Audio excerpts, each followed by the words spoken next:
నమస్కారం. యూపీఎస్సీ 2026 ప్రిలిమ్స్కి సీరియస్గా ప్రిపేర్ అవుతున్న ఆస్పిరెంట్స్ అందరికీ ఈ ప్రత్యేకమైన ఎక్స్ప్లెయినర్కు స్వాగతం. ఈరోజు మనమొక ఇంట్రెస్టింగ్ టాపిక్లోకి దూకబోతున్నాం.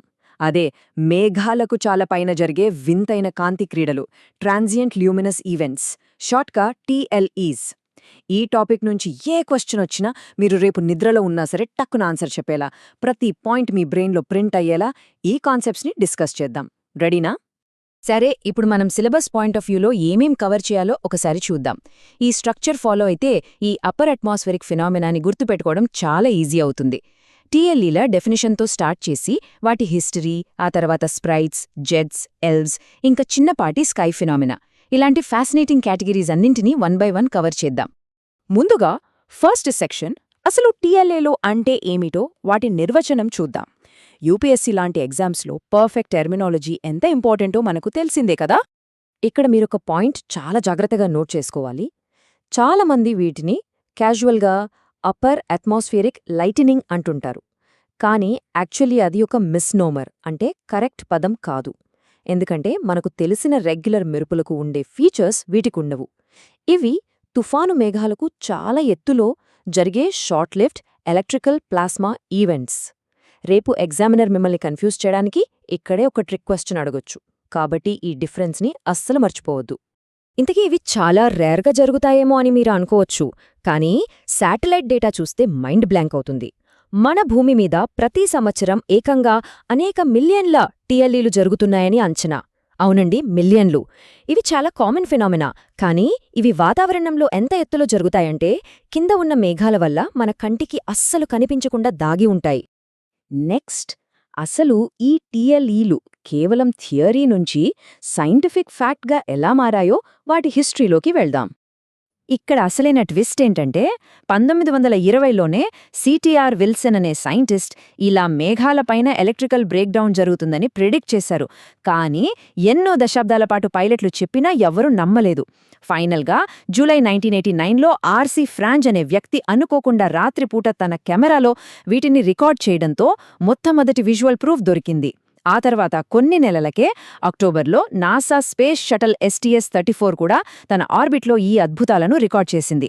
దశాబ్దాల పాటు ఇవి కేవలం కథలనుకున్నారు. చూసారా, 1989లో గాని ఇవి నిజమని ప్రూవ్ అవ్వలేదు. సరే, ఇప్పుడు మనం మూడవ విభాగంలోకి ఎంటర్ అవుదాం. స్ప్రైట్స్ మరియు రెడ్ హాలోస్. ఇవి TLEలలో బాగా పాపులర్ అయినవి. ఈ బుల్లెట్ పాయింట్స్ని పక్కగా బట్టి పట్టేయండి. ఇదొక మెమరైజేషన్ చెక్లిస్ట్ లాంటిది. సైంటిస్టులకు వీటి ఫిజికల్ ప్రాపర్టీస్ సరిగ్గా తెలియనప్పుడు తప్పుడు అర్థాలు రాకుండా కావాలనే ఇలా అల్లరి పాత్రల పేర్లు పెట్టారు. స్ప్రైట్స్ అనేవి భూమికి 50 నుంచి 90 కిలోమీటర్ల ఎత్తులో ఏర్పడతాయి. ఇవి ఎరుపు, నారింజ లేదా ఆకుపచ్చ, నీలం రంగులో ఉంటాయి. షేప్స్ విషయానికొస్తే నిలువుగా ఉంటే సీ స్ప్రైట్స్ అని, క్యారెట్లాగా కిందికి వేలాడుతూ ఉంటే క్యారెట్ స్ప్రైట్స్ అంటారు.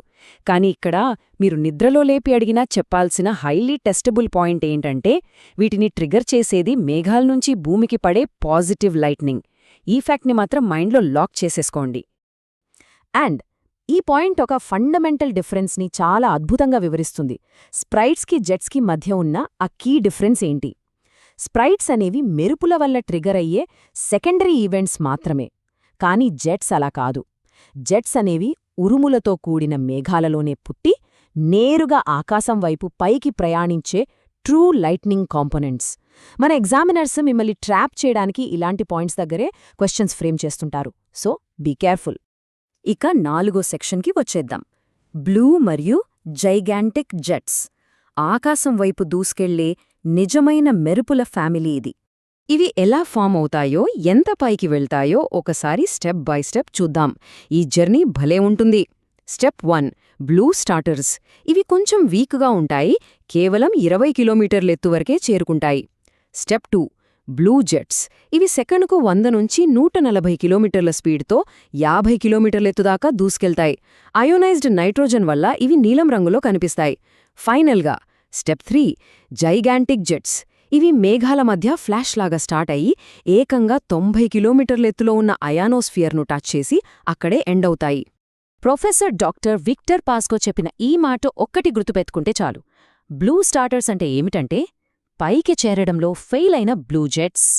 ఎంత సింపుల్గా చెప్పారో కదా. బ్లూ జెట్ అవ్వాననుకుని మధ్యలోనే ఆగిపోయినవి బ్లూ స్టార్టర్స్. ఈ ఒక్క కోట్తో మీకు blue starter definition lifelong గుర్తుండిపోతుంది. ఇక సెక్షన్ 5 పేరు వినడానికి చాలా ఫ్యాన్సీగా ఉండే the enigma of elves, ELVS. Elves అంటే ఫుల్ ఫామ్ ఏంటో తెలుసా? Emissions of light and very low frequency perturbations due to electromagnetic pulse sources. హమ్మయ్య, చాలా పెద్ద బ్యాక్గ్రౌండ్ ఏం కదా. ఇక్కడ గమనించాల్సిన విషయం ఏంటంటే ఎల్వ్స్ అని ప్లూరల్ లాగా అనిపించినా యాక్చువల్గా ఇదొక సింగులర్ ప్రాసెస్. ఎలక్ట్రాన్లు ఢీకొట్టడం వల్ల నైట్రోజన్ అణువులు ఎక్సైట్ అయ్యి ప్రొడ్యూస్ చేసే కాంతి అది. అసలు ఈ ఎల్ స్కేల్ ఎంతో వింటే షాక్ అవుతారు. అయానోస్పియర్లో 100 కిలోమీటర్ల ఎత్తులో ఇది ఒక మసకపాటి ఎర్రటి రింగ్ లాగా ఎక్స్పాండ్ అవుతూ ఉంటుంది. దీని డయామీటర్ ఎంతో తెలుసా? అక్షరాల 400 కిలోమీటర్లు. కానీ ఇది కేవలం 1 మిల్లీసెకండ్ మాత్రమే ఉంటుంది. జస్ట్ ఇమాజిన్ 400 కిలోమీటర్ల సైజ్ ఎక్కడా, 1 మిల్లీసెకండ్ లైఫ్ టైం ఎక్కడా? ఈ కాంట్రాస్ట్ లిటరల్గా మైండ్ బ్లోయింగ్ కదా.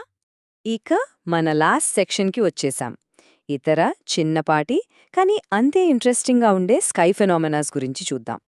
ఇప్పుడు మీరు చూస్తున్న ఈ టేబుల్ ఉంది కదా, ఇది యూపీఎస్సీ ప్రిలిమ్స్కి ఒక గోల్డ్ మైన్.